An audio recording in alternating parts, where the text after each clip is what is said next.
రాష్ట్ర ప్రభుత్వం మీద ఎలాంటి నమ్మకం లేదు. మీరు చెయ్యరు, ఎవరిని చెయ్యనివ్వరు. నేను ఇప్పటికే మీకు చాలాసార్లు పదే పదే చెప్తూనే ఉన్నాం. ప్రతి ఒక్క ప్లాట్ఫామ్ మీద మీకు మరీ చాలా ముఖం మీద కొట్టినట్టు మరీ చెప్తున్నాం. అసెంబ్లీ నుంచి చివరికి రోడ్డు మీద ధర్నాలు ఎన్ని చేశామో ప్రతి ఒక్క దగ్గర చాలా క్లియర్గా వైసీపీ నాయకులకి ప్రతి ఒక్కరికి క్లియర్గా చెప్తున్నాం. తెలుగుదేశం పార్టీ నాయకుల గురించి కానీ, ఆంధ్రప్రదేశ్లోని ఉన్న మహిళల గురించి కానీ, మా అన్న ఎన్టీఆర్ గారి కుటుంబ సభ్యుల గురించి కానీ, మా ముఖ్యమంత్రి గారి కుటుంబం గురించి కానీ, తెలుగుదేశంలో ఉన్న ప్రతి ఒక్కరి గురించి, కార్యకర్తల నుంచి నాయకుల గురించి కానీ, మహిళల గురించి ఎవరైనా మాట్లాడితే ఒప్పుకోము, ఊరుకోము, సహించేది లేదు అని మేము ప్రతి ఒక్క ప్లాట్ఫామ్ మీద చెప్తున్నాం.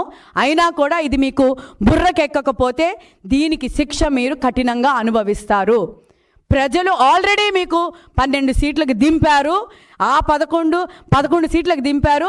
ఆ 11 కూడా మిగలకుండా 0 అయ్యేటట్టు మీ జీవితాలను మీరే రాసుకుంటున్నారు.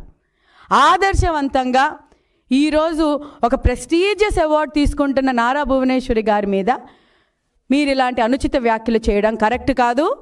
దీనికి ప్రసన్న కుమార్ రెడ్డిని పక్కన కూర్చోబెట్టి జగన్మోహన్ రెడ్డి ఆయన్ని సస్పెండ్ చేయాలి.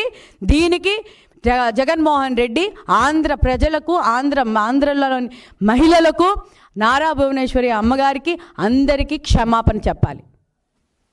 ప్రతి ఒక్కరికి క్షమాపణ చెప్పాలి. మేము క్షమాపణ చెప్పేదాకా మేము ఊరుకునేది లేదు. రాజ్యంగా మీకు నచ్చినట్లు ఉండడం మీకు అలవాటు అయిపోయింది. ఆంధ్రప్రదేశ్ ప్రజలు కానీ, మహిళల గురించి కానీ ఇంకోసారి మాట్లాడితే ప్రసన్న కుమార్ రెడ్డి నీకు ఇది లాస్ట్ వార్నింగ్. నేను కానీ, తెలుగుదేశం పార్టీలో ఉన్న మహిళలు కానీ ఇంక ఎవరు ఏమీ ఒక సెకండ్ థాట్ లేకుండా ఇంటికొచ్చి మరి తంతాం. ఇది మీరందరూ సింపుల్గా తీసుకుంటున్నారు. ఇది నడుపుతుంది కూటమి ప్రభుత్వం. ఇప్పుడు ఉన్నది సీఎం నారా చంద్రబాబు నాయుడు గారు. మహిళల గురించి మాట్లాడితే ఖబర్దార్, తాట తీస్తాం. Thank you very much.